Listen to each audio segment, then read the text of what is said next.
Salom do'stlar, endi keyingi videoni o'zingiz tanlashingiz mumkin ovoz berish orqali. Buning uchun Instagram sahifamizga obuna bo'ling.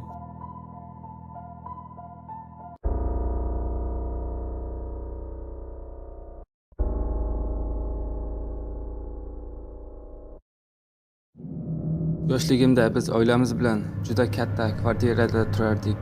Yana katta podval bo'lardi. Kelarni o'sha yerda yuvardik. Podvalga tushish uchun esa liftdan foydalanamiz. Bir kuni oyim bilan bizlar ham bordik. Ikkita akam birga o'ynayotgandi. Men esa qorong'u podvalda nima borligiga qiziqayotgandim. Ichkari tomon kirib ketaverdim. Shunda qonli oyoq izlariga ko'zim tushdi. Bu oyoq izlar kattaligi meniki bilan birdek edi. O'sha oyoq izlar tomon ketaverdim. Shunda yo'lning oxiriga keldim. To'g'rimga qarasam, ikkita yosh o'smirni ko'rdim. Bittasi bola, ikkinchisi qiz edi. Men bilan teng bo'lsa kerak. Juda g'alati holatda turgandi. Bu yerda yana kim bor ekan deb atrofimga qaradim. Hech kim yo'q ekan. Lekin qaytib boyaga bolalarga qaraganda ular yo'q edi.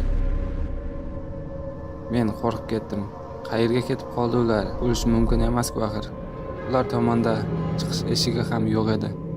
Bir necha kun o'tgandan keyin liftga mindim. O'sha bolalarni yana ko'rdim. Ota-onasi qayerda ekanligini so'radim. Lekin ular javob bermadi. Orqamga qarab, 3-qavatga ko'tarilish tugmasini bosdim. Ularga qarasam, yana yo'q bo'lib qolgandi. Ana endi dahshatga tushgandim. O'sha yerda farroshni ko'rdim va nima bo'lganini aytdim. Bir necha yil oldin yomon hodisa bo'lganini aytib berdi. Ya'ni bir oila yashagan ekan, keyin bolalarni o'ldirgan. O'shandan beri o'sha bolalar ruhi ushbu binoda izg'ib yurar ekan. Politsiyachilar bo'lsa, ularning murdasini hozirgacha izlayotgan ekan. Ko'p o'tmay biz boshqa mehmonxonaga ko'chib o'tdik.